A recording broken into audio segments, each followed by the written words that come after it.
PCNL কিভাবে করা হয়? পিসিএনএল রোগীটাকে উপর করে শুইয়ে দিয়ে টেবিলের উপরে একটা ফ্লোরোস্কোপি মেশিন বা এক্সরে মেশিন দিয়ে সম্পূর্ণরূপে দেখে একটা অতিশয় সূক্ষ্ম সুই দিয়ে পিঠের দিক থেকে ছিদ্র করা হয়।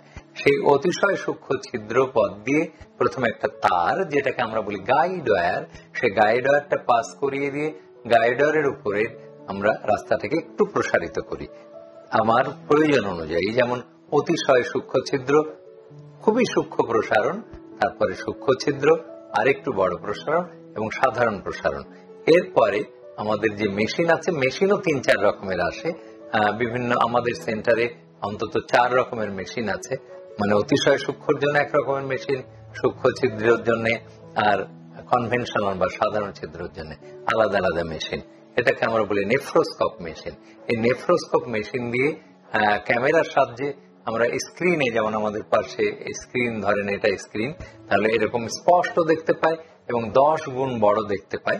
তখন পাথরটাকে যদি অতিশয় সূক্ষ্ম ছিদ্র হয় তাহলে লেজারের শক্তির সাহায্যে টুকরো টুকরো করে সাকশন ডিভাইস, মানে শোষণ ক্ষমতা দিয়ে পাথরগুলিকে চুষে বাইর করে নিয়ে আসা হয়। তাহলে এই পদ্ধতি এত সূক্ষ্ম ছিদ্র যে রোগী বুঝতেও পারবে না পরবর্তী সারা জীবন কোথাও। আর সূক্ষ্ম ছিদ্রতেও একটি মাত্র সেলাই লাগতে পারে, আর যেটা কনভেনশনাল ছিদ্র সেটাতেও একটি সেলাই পরবর্তীতে লেগে যেতে পারে। তো এই হলো পিসিএনএল পদ্ধতি।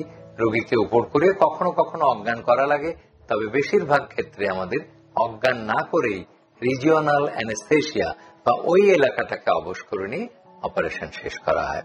সম্পূর্ণ নিরাপদ এবং নির্ভেজাল নিষ্কণ্টক পদ্ধতি। নিয়মিত স্বাস্থ্য বিষয়ক পরামর্শ পেতে আমাদের চ্যানেলটি সাবস্ক্রাইব করুন এবং বেশি বেশি লাইক ও শেয়ারের মাধ্যমে সবাইকে আমাদের সাথে সংযুক্ত হওয়ার সুযোগ করে দিন।